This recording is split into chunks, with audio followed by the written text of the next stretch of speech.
বিশ্ব অভিলেখৰ বাবে মিৰ্জাৰ 3 যুৱক।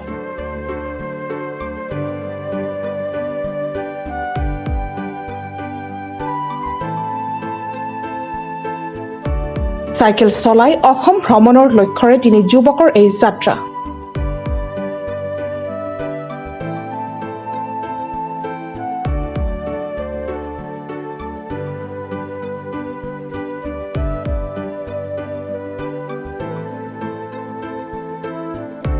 দীপ হিমাংশু ৰামুৱে চাইকেল চলাই ভ্ৰমণ কৰিব সমগ্ৰ অসম।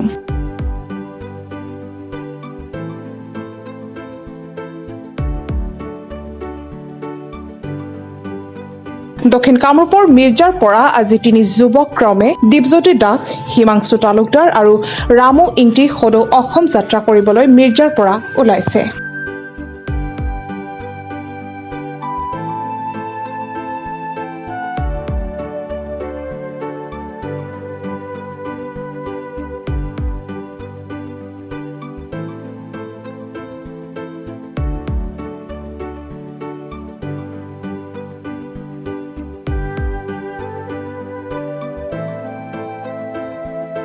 এই উপলক্ষে 3 যুৱকক শুভেচ্ছা জ্ঞাপন কৰে স্থানীয় কেইবাগৰাকীও বিশিষ্ট ব্যক্তিয়ে।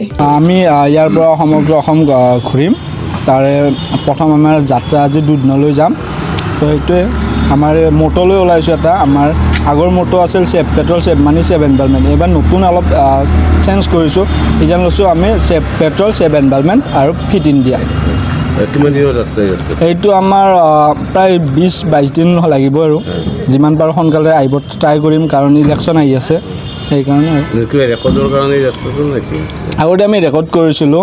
ৰেকৰ্ডত আগতে সুমিত আছিল, নীল আছিল মোৰ লগত। আমি record world wide book of record আমাৰ নিজে কৰিছিলোঁ। এইবাৰ আমি ডিকে কলেজক ৰিপ্ৰেজেণ্ট কৰিম। আমি ৰেকৰ্ড এপ্লাই কৰিছোঁ দক্ষিণ কামৰূপ NSS ইউনিটক কৰি আমি ৰেকৰ্ড এপ্লাই কৰিছোঁ এবাৰ। আৰু এবাৰ যদি ৰেকৰ্ড হয় কলেজৰ নাম আহিব ৰেকৰ্ডত। সেইখিনি।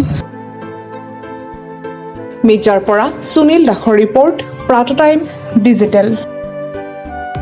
অসমৰ সংবাদ জগতখনৰ বাবে এক সুখৰ খবৰ। আপোচবিহীন ৰাইজৰ কণ্ঠ সাপ্তাহিক কবচ পুনৰ এবাৰ অসমৰ ৰাইজৰ মাজলৈ।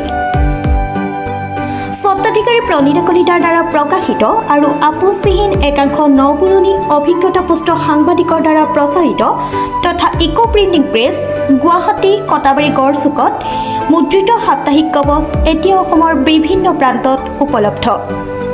আমাৰ ঠিকনা মুখ্য কাৰ্যালয় অসম ফৰেষ্ট স্কুল, হৰি মন্দিৰ পথ, গুৱাহাটী আৰু উপ কাৰ্যালয় কলিতা মাৰ্কেট, বিজয়নগৰ, কামৰূপ, অসম।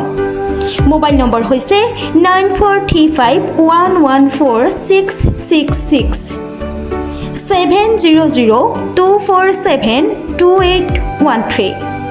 আমাৰ ইমেইল ID হৈছে kobos2025@gmail.com।